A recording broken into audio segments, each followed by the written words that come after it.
बिस्मिल्लाहिर्रहमानिर्रहीम। शहर में इस महीने में टारगेट किलिंग का ये दूसरा वाक़या है, जिसमें एक बेगुनाह अरशाद नामी शख्स को कत्ल कर दिया गया। मुज़मान का मनसूबा ये था कि नामालूम मुज़मान का नाम दे के इस कत्ल को पर्दापोशी में डाल दिया जाए।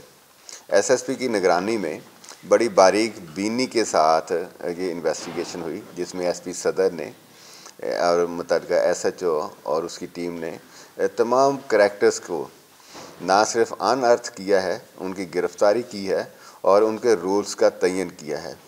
इसकी तफसील इस तरह से है, इरशाद जो मकतूल है उसका भाई सज्जाद सऊदी अरब में शौकत खां के साथ कारोबार करता था।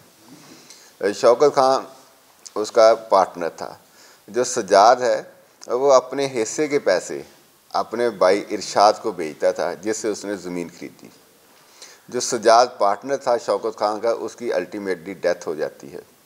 तो शौकत खां क्लेम करता कि जो ज़मीन आपने ख़रीदी है ये सज्जाद की नहीं है, उसमें मेरा भी हिस्सा है। इस पर तनाज़ा खड़ा हो जाता है।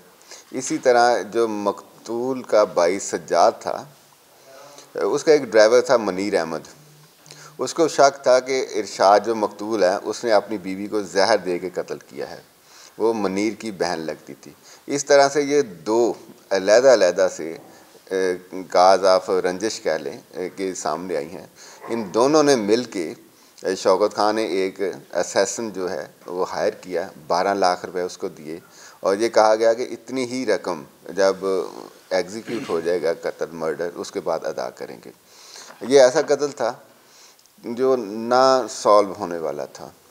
अगर जो हमारी पुलिस टीम है, एसएसपी साहब जो साइंटिफिक एडवांसमेंट है क्रिमिनोलॉजी में, उससे वाकफियत ना रखते होते तो कत्ल कभी भी ट्रेस ना होता।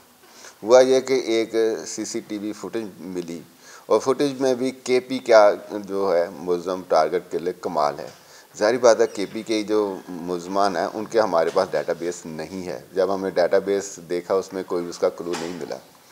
उसके बाद इन्होंने पूरे इलाके की जियो फेंसिंग की। जियो फेंसिंग में चंद एक शवाहद मिले, फिर ह्यूमन इंटेलिजेंस के साथ करते करते टारगेट किलर जो है सबसे पहले उसको गिरफ़्तार किया। उसके इंकशाफ के बाद बाकी जो चीज़ें थी वो सारी कनेक्ट हुई और असल मुलज़मान का पूरा प्लान जो है वो सामने आ गया। मैं एसएसपी ऑपरेशंस को, एसपी सदर को, एसएचओ को और उसकी टीम को मुबारकबाद देता हूँ, अप्रिशिएट करता हूँ। जिस तरह से उन्होंने ये केस ट्रेस किया है वाकई एक सरप्राइज़ है। एसएसपी इन्वेस्टिगेशन ने जो एविडेंस हैं उनको कनेक्ट किया है और बहुत अच्छी केस फाइल तैयार करवा रहे हैं एसएसपी इन्वेस्टिगेशन। इंशाल्लाह ये सज़ा से नहीं बच सकेंगे। ये एक ऐसा केस होगा जिसमें अननोन मुलज़मान से लेके एक कत्ल की प्लानिंग अनअर्थ हुई है और इसी तरह कॉन्स्पिरेसी की सेक्शन लगा के हम तमाम मुलज़मान को ज़्यादा से ज़्यादा सज़ाएँ कराएँगे। शुक्रिया।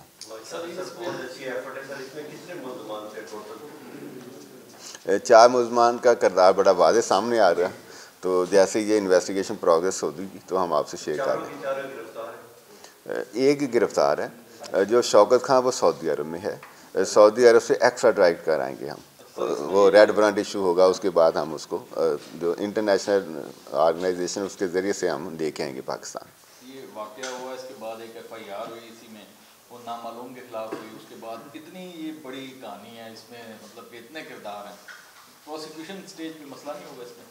देखें, प्रोसिक्यूशन डिपेंड करती है कि आपने एविडेंस के साथ क्रिमिनल को क्राइम के साथ कैसे कनेक्ट किया है, वो इंशाल्लाह करेंगे।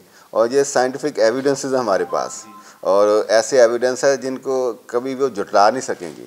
तो ये सिर्फ़ और सिर्फ मेहनत की वजह से हो सका, नहीं तो अननोन केसेस आप देखते हैं। और मुलज़मान का भी ये है कि अननोन के ख़िलाफ़ होगा। पहले भी बहुत सारे नामालूम कत्ल हुए हैं, नहीं पता चल सका। तो ये भी 109 में काफ़ी सारे बंदे आ रहे हैं।